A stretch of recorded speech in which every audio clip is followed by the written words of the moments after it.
Well, good afternoon, everybody. It's been a while.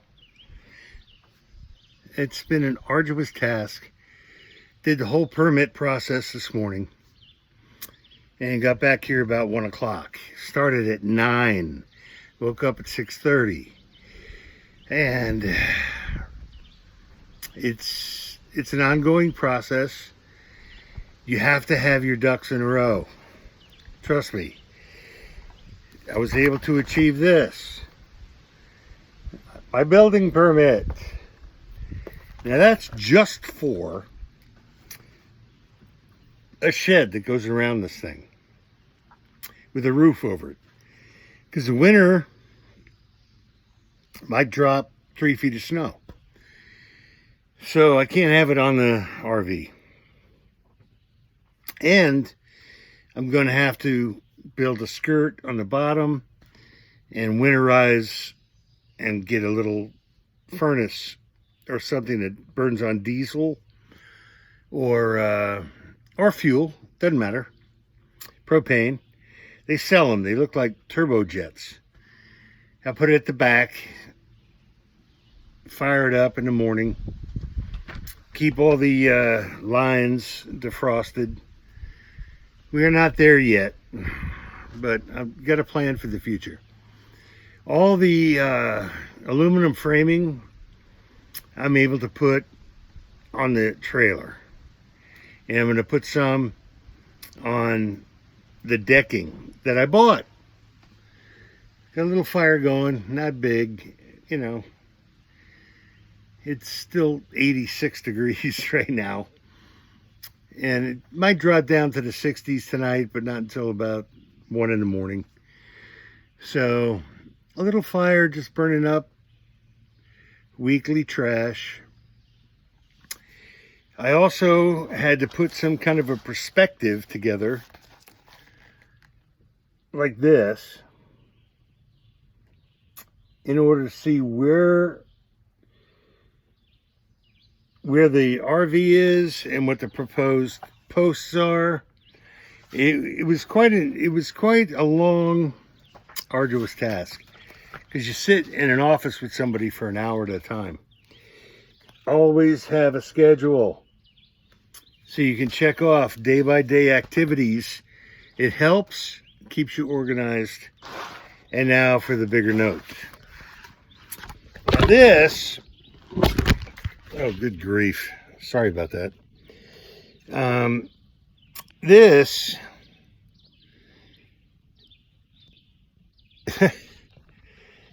is the colors.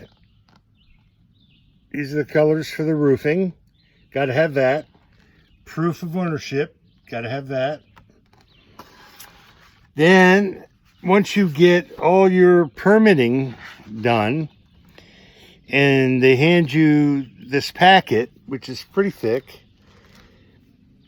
I got this, which gives me my permit number, my receipts, and it's the ball rolling.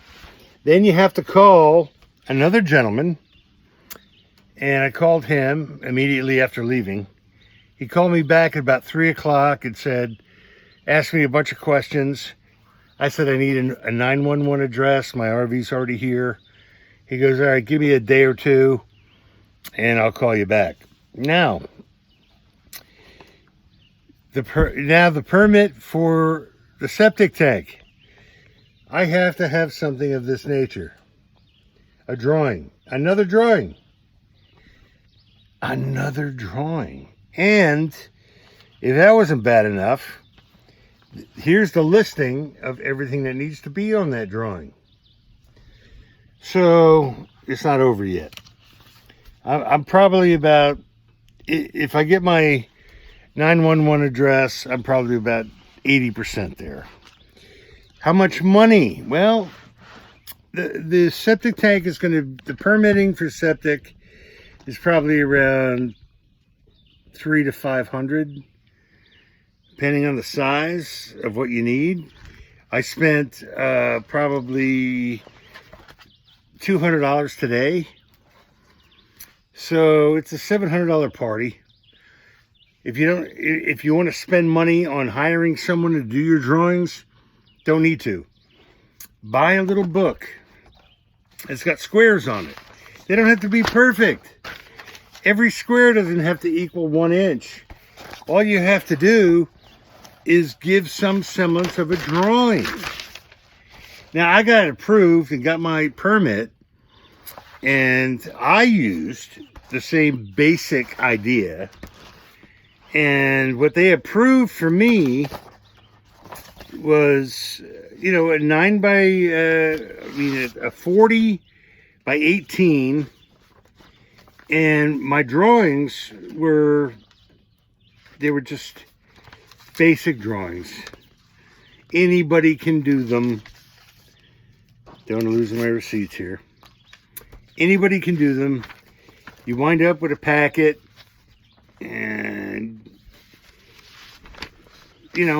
I put a drawing out.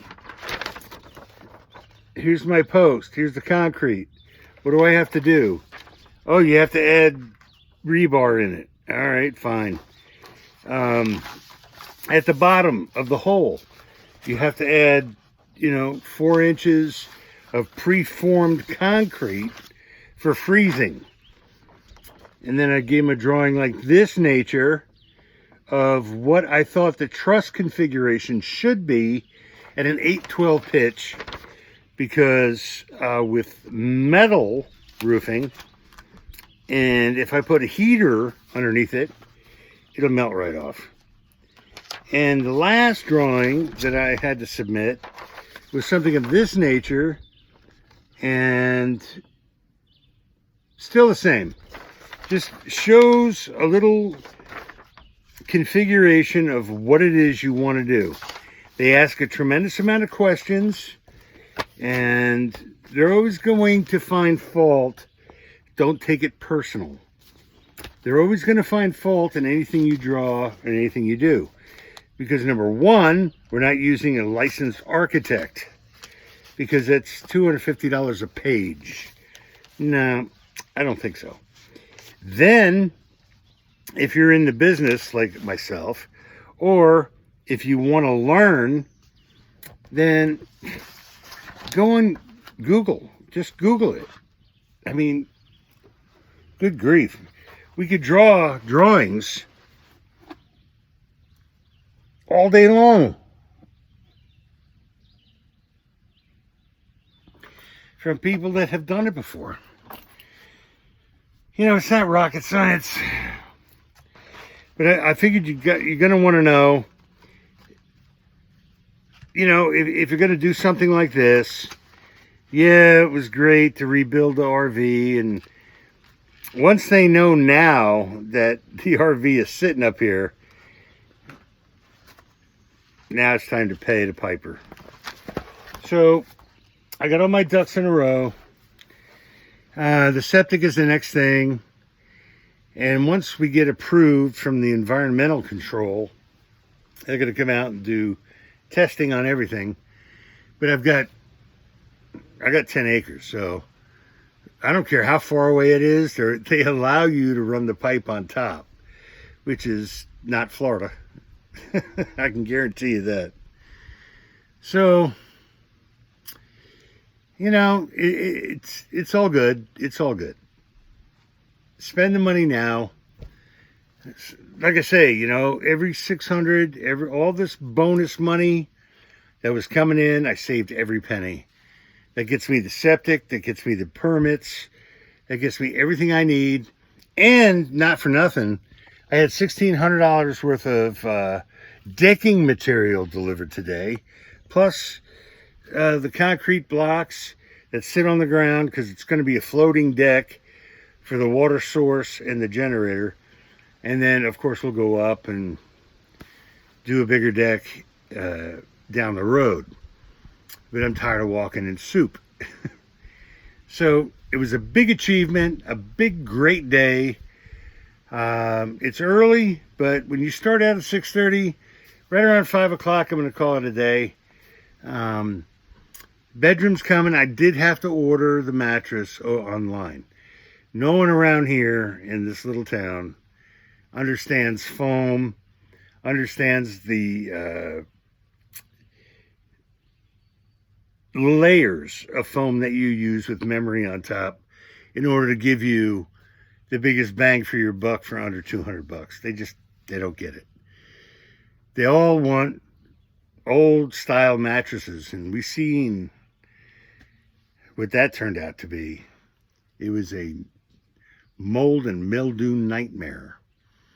At least foam, you could put it up against the wall out here, spray it with a high pressure cleaner if need be. But I'm going to prime all the plywood. I'm going to prime everything before I button it up. And when I wrap that thing, I'm going to put plastic over top of it. And then the sheets, and then, it's going to be protected. So I'm not concerned about that. I've been here, done that. It was amazing to see these delivery guys. Let me tell you, North Carolina delivery guys are the hardest working guys I've ever seen in my life. They'll drive up anything, 45 degrees. They'll take that semi right up anything. They are fearless. So I'm good on that. All my materials can be delivered. And another special thank you to Lowe's is they made a mistake on one of my deliveries and told me I had to pick it up.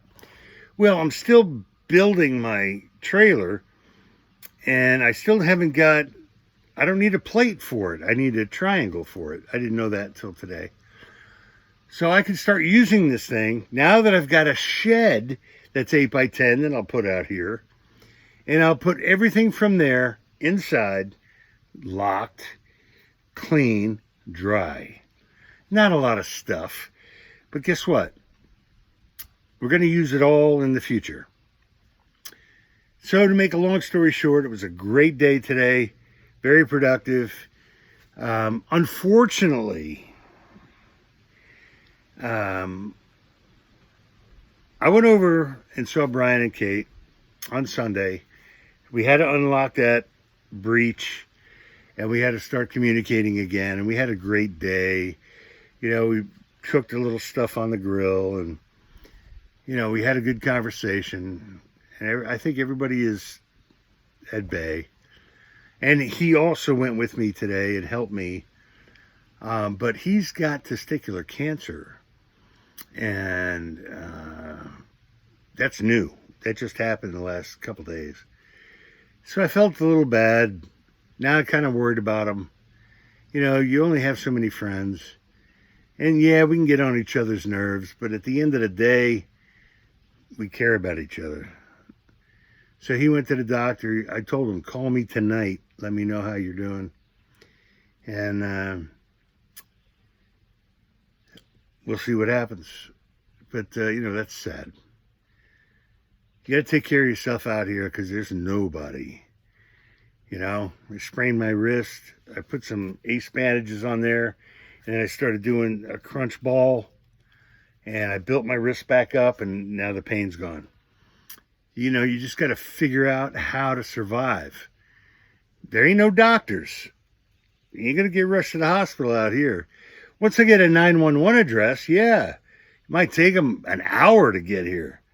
So, but that's fine. Then I have an address, and I can get rid of the P.O. box. I got my storage shed. I'm going to build another one and get rid of my storage unit.